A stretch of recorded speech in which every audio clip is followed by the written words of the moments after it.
was born in 1962. Actually, I was born in Central, and my mother moved up to teach high school in Clinton, Louisiana, which is a little bit north of here. So I was raised in the area. I think it was about a year and a half when they moved. So I was raised up in the Bluff Creek, Clinton area in the Feliciana parishes, and was there my whole life till I went to college. My mother, although she was originally a member of Blackwater United Methodist, my dad was a member of Zor Baptist. And I don't know if you ever heard the story, but my grandfather on my mother's side was kicked out of Zor for dancing in 1927. That's how she ended up. My mom was here at Blackwater. And but anyway, I grew up in the Baptist church, Bluff Creek Baptist Church, and in those days it was a moderate Baptist church, and really we were there Sunday morning, Sunday night, Wednesday prayer services, choir practice, da da da da da. From an early age, I was, and in a rural area. I mean, our nearest neighbors were probably half a mile from the house, from where we lived, and we lived on a farm basically. So it was a rural existence. I had an older brother, my brother Dennis D, and we grew up together. It was really just me and him out in the woods growing up, and we had later on had another sister and younger brother. We were, like I said, in the church all the time. It was a social function in that community. And growing up from an early age, we participated in all the functions of the church. Now later on, as we got a little bit older, my aunt, my dad's sister, was a music director and taught school as a music teacher, and she was at the church. And even before that, she was involving me, and I was kind of like a tag along with my brother. And in those days, this is the 70s, they're doing a lot of touring church choirs, you know, with the youth choirs and whatnot. And I was brought into that system, and I was the younger of probably most of the kids who were there.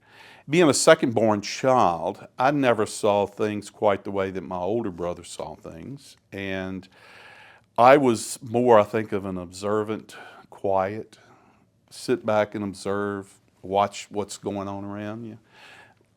And so I started rebelling against a lot of the system, which is common, I think, for some folks. It was for me. And so by the time I went away to college, got away from the church, not completely, because I was still drugged back into singing for weddings and funerals and everything else, and got kind of burned out on all that, and so went my own way. And it was only till after I got married, started the law practice,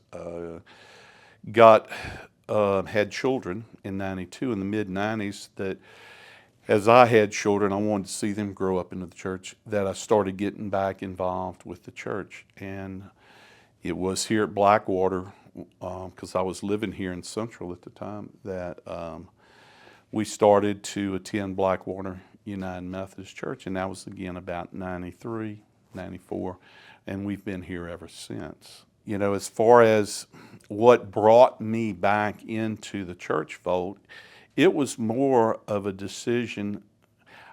Our attitudes change as we move through life. God speaks to us different ways, and it became highly important to me that I wanted to raise my children in a Christian faith, and hence that's why we brought them. And we did it.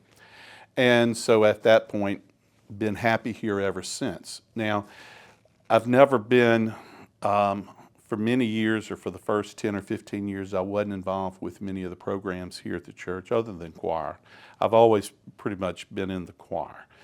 And, but since then, I've gone through roles on the church council and through this, that, and the other committees, which has been quite of an eye-opening experience of how the big picture works in an organization like we have here at Blackwater. But to see God's work getting done in an organization that's following the right path is quite honestly very fulfilling for me, and I've enjoyed it very much watching it. And we are doing a lot of good things here. I would encourage anybody to take a role in it and go and do what they can. Like with the story, I enjoyed doing that when Kenan came up with that, and I enjoyed it. Originally, it was going to be a 3-month look at. He said, "Give us 3 months," and so I said, "Yeah." And it turned into a year, and I really enjoyed it. In fact, I was thinking as I was preparing for this interview, for what to talk about and stuff, and I was trying to think. I said, "Man, what's a good saying or a good philosophy that a person could live their life by and be in God's path and do God's will?" And this came off, and you've heard it before. It's John Wesley. And John Wesley, and I truly believe this quote by him says it all. If a person do all the good you can, by all the means you can, in all the ways you can, in all the places that you can, at all the times you can, to all the people you can, as long as you ever can. That, to me, kind of sums it up. And Nancy Westphal said that at a church service when she was saying something a couple years back. And it really struck me that truly, do all the good you can. It's about, I believe, my Christ teachings are to do good to everybody, all the time, everywhere. And if I could follow just part of that example sometimes, then I think I'm getting there. That to me is as close as it gets to accomplishing what I believe Christ has intended for us to do. I think it's our goal to do the best we can and wake up every day and say, "Hey, today's another day. God, give me another chance. Let me try the best I can do and see how it turns out."